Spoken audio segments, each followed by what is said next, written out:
Студиото е Милен Младенов, управител на консултантска фирма за образование в чужбина. Здравейте, добре дошли.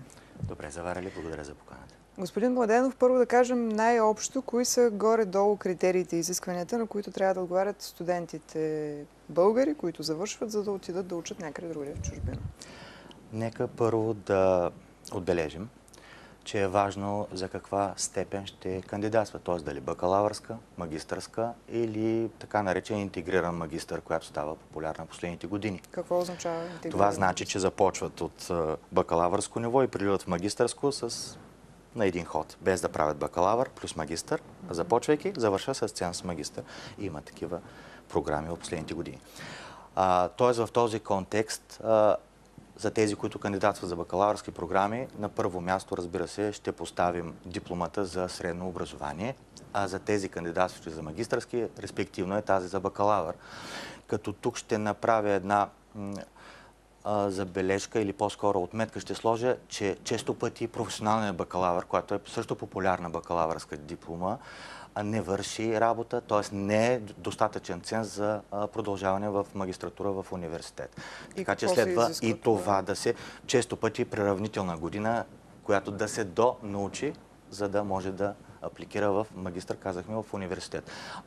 Някои институции образователни правят така, че на кандидати с професионален бакалавър предлагат 2-годишни магистърски програми, точно за да могат да прилеят и да им дадат път към все пак и към тази образователна степен. И след тези 2 години, всъщност какво става? Изравняват нивото един вид и продължават какво? Не, просто продължителността прямо на магистъра става 2 години. Иначе обикновено би била 1 година. Тоест, малко повече учат, но за сметка на това пък се изравняват по ценз, което е добре за тях. Да, така че дипломата на първо място, но следва да се отбележи също, че има изисквания към оценки, т.е. общ успех на дипломата, а често пъти и към хорариум на определени предмети или оценки от определени предмети. В последните 2 години традиция, да не кажа, но тенденция в британските университети, особено елитните, както често се казва, британски университети, има изискване за конкретни резултати, т.е. конкретна оценка на държавните зрелостни изпити. Знаете, и тази тема се коментира. Какви са матурите, държавните изпити, какви резултати има. Можем да се похвалим, че Варна и Варненска област имат наистина невероятни постижения. Тоест, основно, ако трябва да ги обобщим, са това дипломата и резултатите им от матурите. Това само на първо място беше дипломата. Продължавам с номер 2. Следващото важно изискване, това е сертификат за владеене на език на определено ниво. Сертификат или резултат от изпит. Тук има нюанси, както към изискуемото ниво, дали това е B2 по европейската езикова рамка или C1 за различните държави, а също така и в съответната държава, примерно на Великобритания, тъй като ще я разискваме малко по-нататък, вероятно. За повечето университети това е примерно едно ниво B2, е доказано с IELTS 6.0 от общо 9.0 резултат, но Оксфорд, Кембридж, Бристъл, Бирмингам, елитните университети търсят резултат 7.0, т.е. виждате доста по-голям като изискване. Това кое ниво е? C1? Това вече отива C1, разбира се, в някои случаи даже и 7.5 и така нататък от максимум 9.0, както казах. В други държави, примерно една Франция, една Испания, нивото, което се изисква за прием в бакалавърска степен, говорим, е твърдо B2. Така и в Австрия. Но пък в Германия е твърдо C1. Тоест, разликата в степента на владение се отразява и това до голяма степен играе важна роля и при възможността на кандидатите, защото често пъти точно тези високи нива на владение за някои стават недостижими такива или трудно достижими. В кои държави, освен в Германия, е твърдо изискването C1? Значи Германия.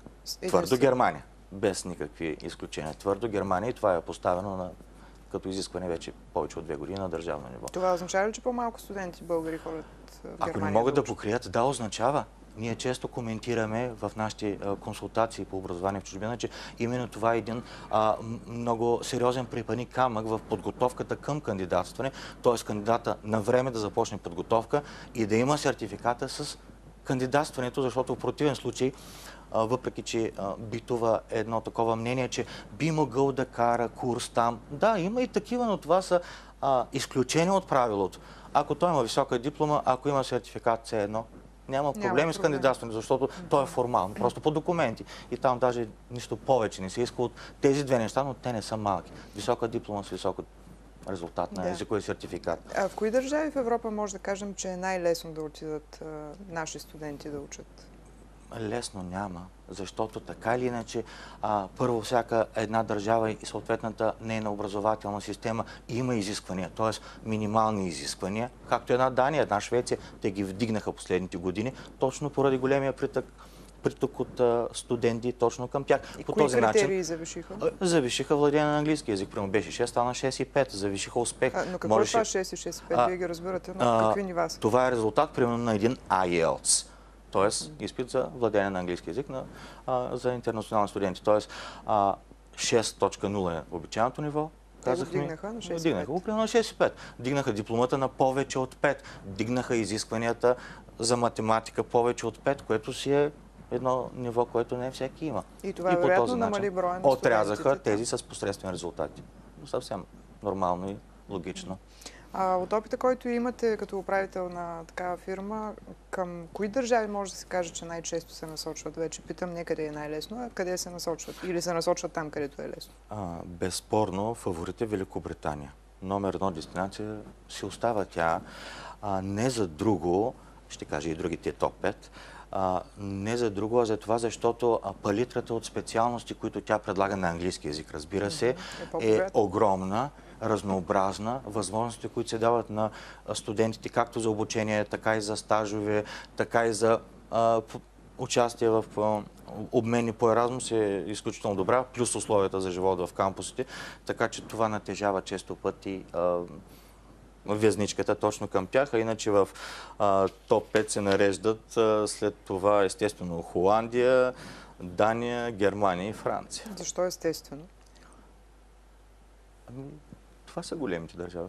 Холандия, Дания, Германия и Франция. Значи все пак към Германия има хора достатъчно. Разбира се, че има. Тя е втората. Реално тя се явява втората по привлекателност дестинация. С немски език, да подчертаем, с немски език.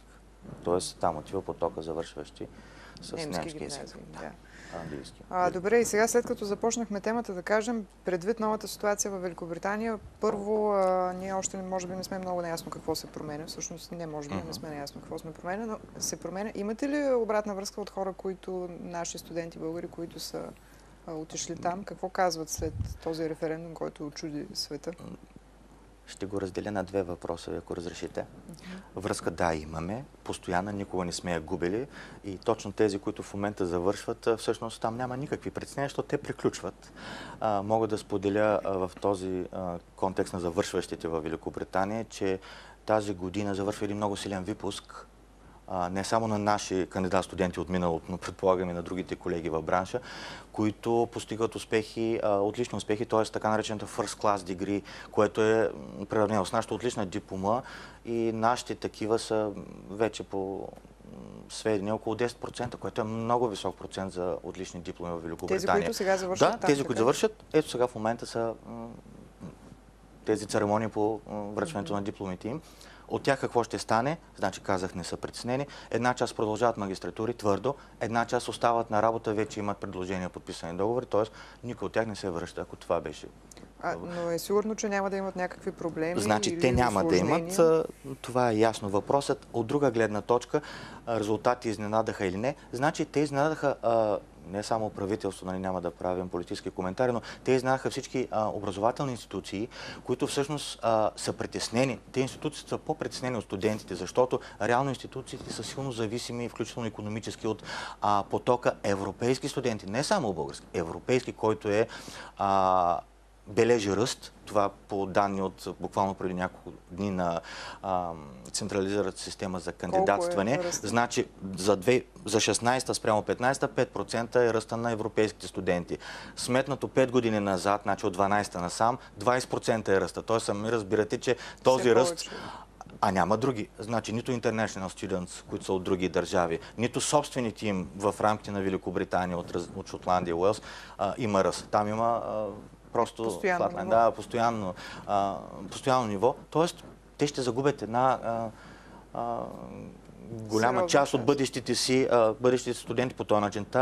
Институциите са по-притеснени и те побързаха буквално часове след резултата от референдума от Брекзит да обявят съвсем официално, че те ще се борят, те няма да оставят нещата просто ей така и ще продължат да търсят най-добрата алтернатива за европейските студенти, защото те са част от реално просперитета на всеки един университет и включително и всички престижни, защото и те така или иначе разчитат на тях и нашите студенти наистина са едни от най-добрите им студенти, няма какво да се крие. Имате ли данни, може би приблизителни за това, каква част от студентите в Великобритания са от други държави, не са британци? Какъв процент горе-долу? Значи, сега в момента не искам да лъжа, не искам, може... Не искам, защото да не се опра на данна, която е близка. Не искам да ви подвеждам. Такава статистика дава ЮКАС, т.е. централизираната система, всяка година, след като завърши апликационния цикъл. Има статистика колко са от Евросъюза, колко са от останали Интернешнъл и колко са от самите техни, Шотландия, Уелс, да, но все пак във Великобритания е една от държавите, които отбелязват най-голям ръст. За европейските казах и мога да кажа примерно колко са българските там, защото това ни интересува. Значи 6250 към 2015 година са българските студенти на ниво висше образование. Тази година, тази есен се очаква около 2000, така поне по наши груби сметки, да заминат. Тоест, това въобще не са малко хора. За тези попитахте ще има ли промени. За тези, които в момента учат, още не са завършили, но учат. За тези, които тази година заминават на есен, абсолютно никакви последствия няма да има.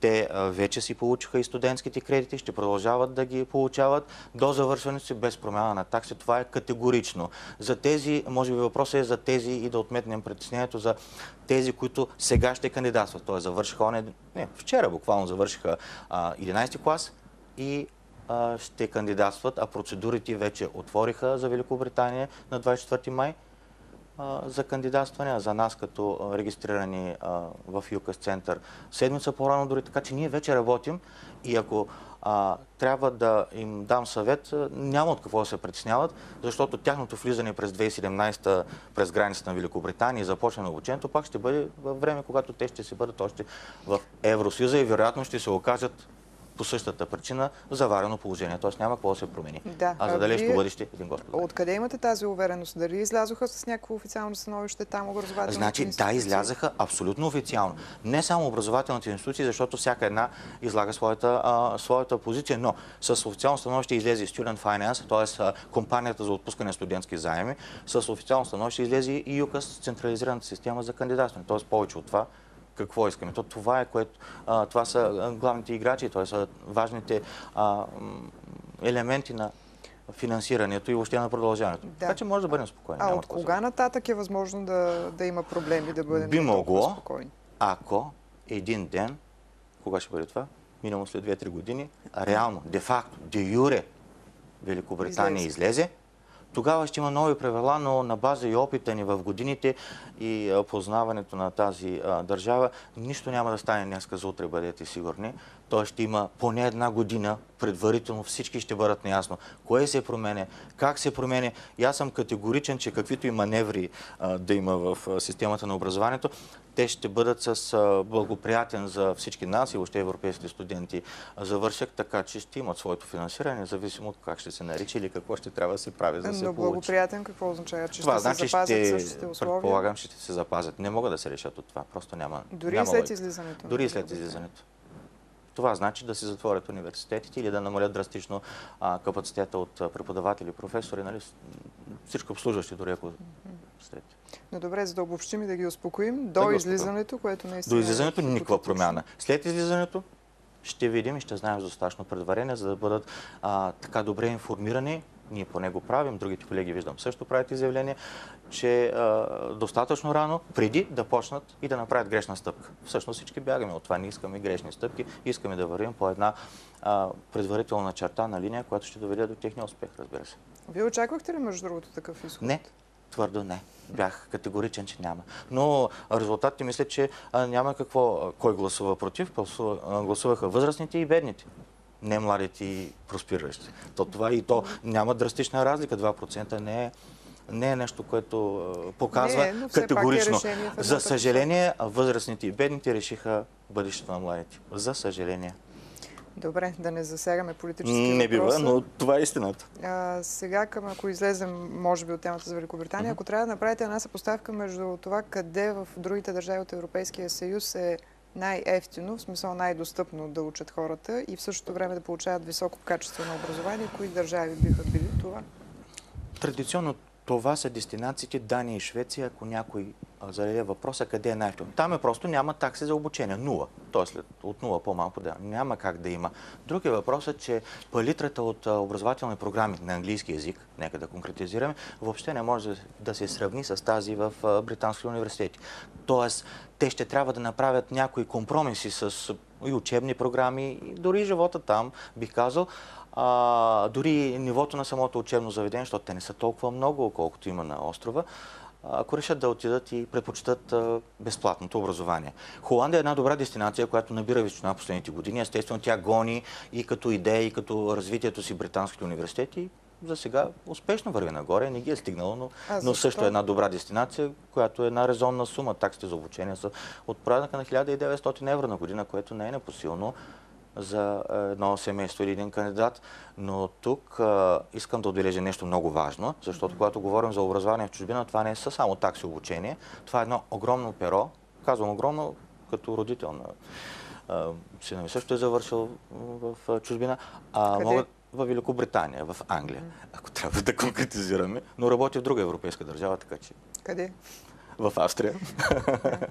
Така че във Виена. Така че важно е да се знае, че тези разходи няма как да ги неглижираме. Често пъти в процеса, когато и семейството обсъжда, тръгва с идеята за образование в чужбина, не прави този разчет, че цената на живота всъщност е почти една и съща навсякъде. Тоест това, че перото такса обучение го няма, не значи, че няма разходи за живот, а често пъти те в страните като Дания, Швеция, скандинавски държави, те са по-високи, отколкото и в Великобритания даже, и това е важно. Това е много важно. Сега ще да ви питам, така, може би вие отчасти отговорихте. Тоест, как се обяснявате все пак факта, че има държави, които предлагат високо качество на образованието, нямат никакви такси за обучение, но всъщност най-големият наплив, както казвате, е към Великобритания? Значи, зависи какво се разбира под високо качество. Значи, има няколко програми, които са световно признати или които дворят, но те са малко. Те не могат да поемат целият. То е, ако има отлив от Великобритания и пренасочваме, примерно, към Холандия, Дания, Швеция. Айде така да го разглежда. И няма как да се случи.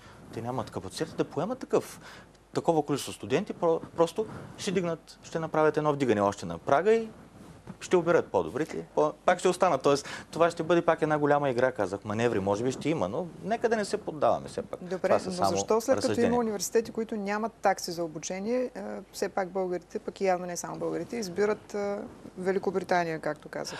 Защо Великобритания? Пък не са ниски таксите. Естествено, защото качеството е номер едно. Значи няма по-добра.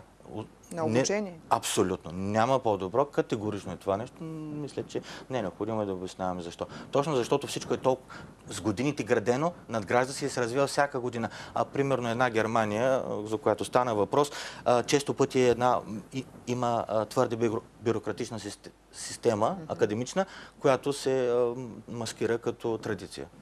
Защо след като има толкова добра системата и градена с години, има битува едно мнение, вие ще кажете дали имате такива наблюдения, че британците като че не обичат много да учат.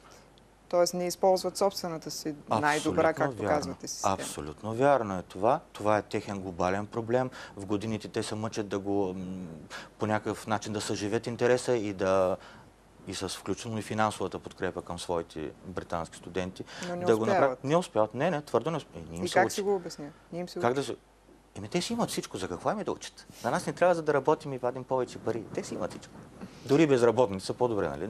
Няма нужда. Това е всъщност проблемът. Същите тези безработни и социални помощи гласували на референдум. Те си добре. Нищо им няма. Добре, сега за да не тласкаме така хората, които ни слушат към това да заминават навън, все пак да кажем предимствата на българското образование или ако трябва да разграничите някакви големи разлики, които има между българското и образованието в държавите, за които разбира се, редно е да го кажем. Не бива в никакъв случай да се счита, че само навън човек може да направи нещо. Не е така. Аз смятам, че ако един млад човек е читав, ако е мотивиран, ако е работлив, ако е упорит, няма значение къде ще учи и какво ще завърши, повярвайте ми. Въпросът тук е по-скоро къде ще му се случат по-бързо нещата, къде ще вземе повече, от коя система ще вземе повече. Не мога да критикувам българското образование, най-малкото, защото не съм в неговата система и за да мога да кажа нещо конкретно, това, което мога да изкажа като мнение, това, което чета от експерти или това, което казват студенти, които се отказват и кандидатстват след една година, примерно в българско образование в чужбина. И те казват, стари учебници, стари методики, никаква връзка с действителността, с реалния бизнес, с нещата от живота. Това ги отблъсква. Иначе какво? Сградите си сгради навсякъде. Вероятно и професорите са пак хора, но начинът, по който се преподава, никога няма да влезе, предполагам, професор, както се случва в чужбина, да скъса вчерашната селекция и да каже, това беше вчера, днеска е друго. Остаряла е системата един. Остаряла е. Тя трябва да се промени. ЧЕЗ прави до голяма степен и виждам, че има усилия на частните образователни институции в България, които те са някакси по-разкрепостени, по-свободни в избора си.